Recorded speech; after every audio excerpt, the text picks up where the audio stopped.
என் அன்புக்குரியவர்களே, நம்முடைய ஆண்டவரும் இரட்சகருமாகிய இயேசு கிறிஸ்துவின் நாமத்தில் உங்களை அன்போடு கூட வாழ்த்துகின்றேன். இந்த பூமியிலே ஆண்டவர் மனிதனுக்கு கொடுத்த மிக சிறந்த ஒரு பரிசு அவனுடைய எண்ணங்கள். மனிதனுடைய எண்ணங்கள் பல காரியங்களை சிந்திக்கிறது. மனிதன் தன் வாழ்க்கையை குறித்து சிந்திக்கிறான். பல சூழ்நிலைமைகள் தன்னை சுற்றி நடக்கிறதே அதை குறித்து சிந்திக்கிறான். தன் எதிர்காலத்தை குறித்து சிந்திக்கிறான். இந்த சிந்தனை அல்லது நினைவுகள் என்பது ஒரு பெரிய பரிசு. எப்பொழுதாவது நினைத்திருக்கிறீர்களா? அமர்ந்திருந்து கடந்த நாட்களில் நடந்ததையெல்லாம் யோசிக்கும் பொழுது நம்முடைய இருதயம் மகிழ்ச்சினால் நிரம்புகிறதே. ஆண்டவர் எனக்கு எவ்வளோ நன்மைகள் செய்தார் என்று அதையெல்லாம் நினைத்து பார்க்கும் பொழுது இது மனிதனுக்கு மட்டுமே தேவன் கொடுத்த ஒரு பெரிய பரிசு.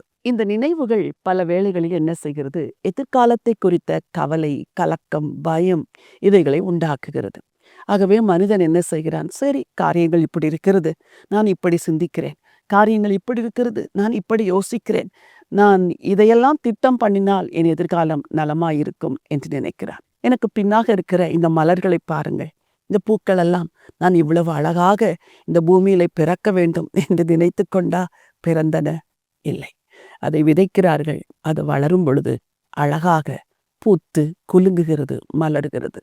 இந்த வாரம் இந்த டூலிப் மலர்கள் எல்லாம் பூத்து முடிகிற ஒரு வாரம். இந்த வாரத்தின் கடைசியில எல்லா மலர்களும் கீழே விழுந்து விடுமா? இது போலத்தான் நம்முடைய வாழ்க்கை கூட ஒரு சிறிய வாழ்க்கை. இந்த சிறிய வாழ்க்கையில் இந்த மலர்களுக்கு, இந்த பூக்களுக்கு ஆண்டவர் கொடுத்த அழகை போலதான் ஆண்டவர் உங்களுக்கும் பல தெய்வீக திட்டங்களை வைத்திருக்கிறார். அப்படி என்றால் மனிதன் என்ன செய்ய வேண்டும்? தன் நினைவுகள், தன் யோசனைகள், தன் வழிகளை தேவனுக்கு ஒப்பு கொடுத்து விட்டு, தேவனே நீர் என்னை நடத்தும் என்று தேவனுக்கு மனிதன் ஒப்பு கொடுக்கும் பொழுது அழகாக நேர்த்தியாக வாழ்க்கை அமைக்கிறார். என் வார்த்தையை கேட்டுக்கொண்டிருக்கிற உங்கள் வாழ்வை குறித்து தேவனுக்கு சிறந்த திட்டங்கள் இருக்கிறது. ஆகவே என் திட்டங்கள் அல்ல ஆண்டவரே, உம்முடைய திட்டங்களுக்கு என்னை ஒப்பு கொடுக்கிறேன் என்று சொல்லி பாருங்கள். வாழ்க்கை அழகுள்ளதாய் மாறும். ஒரே ஒரு வசனத்தை உங்களுக்காய் வாசிக்க விரும்புகிறேன். ஏசாயா தீர்க்கதரிசன புத்தகம் 55ஆம் அதிகாரம் 8வது வசனம். என் நினைவுகள் உங்கள் நினைவுகள் அல்ல, உங்கள் வழிகள் என் வழிகளும் அல்லவென்று கர்த்தர் சொல்லுகிறார். என் நினைவுகள் உங்கள் நினைவுகள் அல்ல, உங்கள் வழிகளும் என் வழிகளும் அல்ல. இவ்வளவு ஒரு ஆழமான அர்த்தமுடைய ஒரு வார்த்தை. உன் நினைவை விட என் நினைவு உயர்ந்தது, உன் வழிகளை விட என் வழிகள் சிறந்தது. ஆகவே நீ 1000 காரியங்களை நினைக்கலாம், ஆனால் உன் வழியை எனக்கு ஒப்புக்கொடு. நான் என் வழியை உனக்கு காட்டுகிறேன். என் வழியில் நீ போகும் பொழுது அல்லது என் வழியை நீ கை கொள்ளும் பொழுது கர்த்தர் கொடுக்கிற வார்த்தையின்படியே உன் வழியை எனக்கு ஒப்புக்கொடு. அப்பொழுது நான் உனக்கு சிறந்த காரியங்களை செய்கிறேன் என்று ஆண்டவர் சொல்லுகிறார்.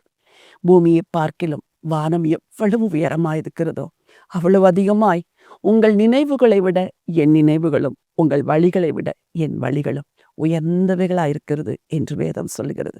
எனக்கு அன்பானவர்களே, ஏன் எதிர்காலத்தை குறித்து கலங்குகிறீர்கள்? ஏன் நடக்கப் போகிற காரியத்தை குறித்து காலையில் கலக்கத்தோடு இருக்கிறீர்கள்? அன்பின் தேவனை நோக்கி பாருங்கள். அவர் உங்களுக்கு உயர்ந்த நினைவுகளை வைத்திருக்கிறார், உயர்ந்த வழிகளை வைத்திருக்கிறார். உங்களுக்காக நான் ஜெபிக்க விரும்புகிறேன். ஜீவனுள்ள தேவனே, நல்ல ஆண்டவரே, உன் நினைவுகள் என் நினைவுகள் அல்ல, உன் வழிகளும் என் வழிகள் அல்ல. பூமியை பார்க்கிலும் வானங்கள் எவ்வளவு உயரமா இருக்கிறதோ அவ்வளவாய் உன் நினைவுகளை விட என் நினைவுகளும், உன் வழிகளை விட என் வழிகளும் மேன்மை உள்ளதாய் சிறந்ததாய் இருக்கிறது என்று சொன்னீங்களப்பா. இந்த சிறிய மூளைக்கு உம்முடைய வழிகளை அறிகிற திராணி இல்லை ஆண்டவரே. உம்முடைய பிள்ளைகள் அநேகருக்கு இந்த வெளிப்பாடு இல்லாததினால் கலக்கத்தோடும் கண்ணீரோடும் இந்த நாட்களை நடத்தி கொண்டிருக்கிறார்களே. ஒவ்வொருவருக்காக நான் ஜெபம் பண்ணுகிறேன். உம்முடைய நினைவுகளை அறியக்கூடிய கிருபையை தாங்க. உங்க வழிகளை அறிந்து கொள்ளக்கூடிய வெளிப்பாட்டை தரும்படி ஜெபிக்கிறேன். தேவன் எனக்கு பெரிய திட்டங்களை, தெய்வீக திட்டங்களை வைத்திருக்கிறார். ஒரு காட்டு புஷ்பத்துக்கே இவ்வளவு அழகை தேவன் உருவாக்கி இருப்பார் என்றால் எனக்கு எவ்வளவு உருவாக்கி இருப்பார் என்று உம்முடைய பிள்ளைகள் மகிழ்ச்சியோடு உம்முடைய வழிகளில் நடக்க உதவி செய்யுங்கப்பா. முடிவு நிச்சயம், நிச்சயமாக ஒரு மகிமையை வைத்திருக்கிறேன். இந்த சொற்பகால வாழ்க்கையில பூக்களைப் போல நாங்கள் பூத்து மலர்ந்து மடிந்து போகிற இந்த வாழ்க்கையில உம்முடைய மகிமையை காணும்படி எங்களுக்கு கிருபையையும் அறிவையும் தரும்படி ஜெபிக்கிறேன். உம்முடைய அன்பின் கரங்களில் ஒப்பு கொடுக்கிறேன். ஆசீர்வதிங்க. அவர்களை கலங்க பண்ணுகிற எல்லா காரியத்தையும் அவர்கள் சிந்தைகளை விட்டு எடுத்து போட்டு உம்மில் களிகூர உதவி செய்யுங்க. மீட்பர் இயேசுவின் மூலம் பிதாவே, ஆமென். என் அன்புக்குரியவர்களே, ஆண்டவர் உங்களுக்கு உயர்ந்த திட்டங்களையும் உயர்ந்த எண்ணங்களையும் வைத்திருக்கிறார். அவருடைய வழிகளை விசுவாசித்து அறிந்து கொண்டு அந்த வழிகளில் நடவுங்கள். மேன்மையான காரியங்கள் உங்களுக்காய் காத்திருக்கிறது. இந்த நினைவோடு இந்த நாளை துவங்குங்கள். இந்த நாள் ஒரு வெற்றியின் நாள். God bless you.